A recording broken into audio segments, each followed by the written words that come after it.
How to change or disable your iPad screen lock time. Hey everyone, welcome back to our channel, The Solution Guide. In today's guide video, I will simply show you how you could change or disable your iPad's lock screen time. But before we get started, as always, if you are new to our channel, make sure to leave a like, hit that subscribe button, and without any further ado, let's get started with today's video. So before we get started with this tutorial, we're first going to understand what the iPad screen lock time generally is. Now, for example, let's say that you were running some of the apps after a certain while you do not use your iPad and you want your iPad to automatically turn off like this. So as you can see, it just turned off, the screen went blank. If you leave it as such, your iPad is also going to get locked, by the way. And we simply want to customize the length of that time. For example, if you want to actually customize to 2 minutes, 3 minutes, or to never until unless you do not turn it off manually, well, in that case, make sure to watch this video till the end. First things first, what we have to do is simply go ahead and then launch the settings app on our iPad. Once we launch the settings app, you'll be able to see a bunch of various options.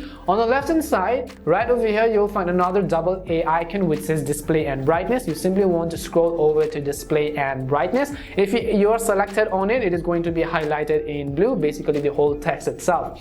Once you select display and brightness, on the right hand side, you'll be able to see a bunch of various options.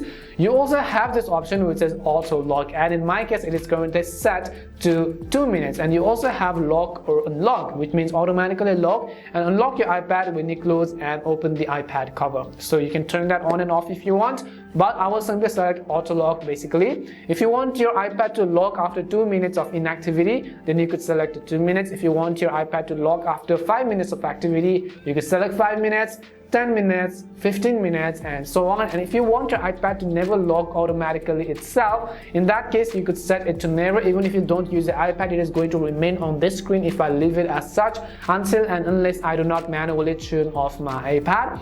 And this is basically it. So if I set it to 2 minutes, it is going to get turned off after 2 minutes. You could set to 5, 10, 15, and so on. We hope the video was really helpful, and if it did help you, make sure to leave a like and subscribe to the channel. And if you have any more questions, queries, or doubts, simply also make sure to leave them down below. Thank you very much for watching till the end, and see you soon in our next video.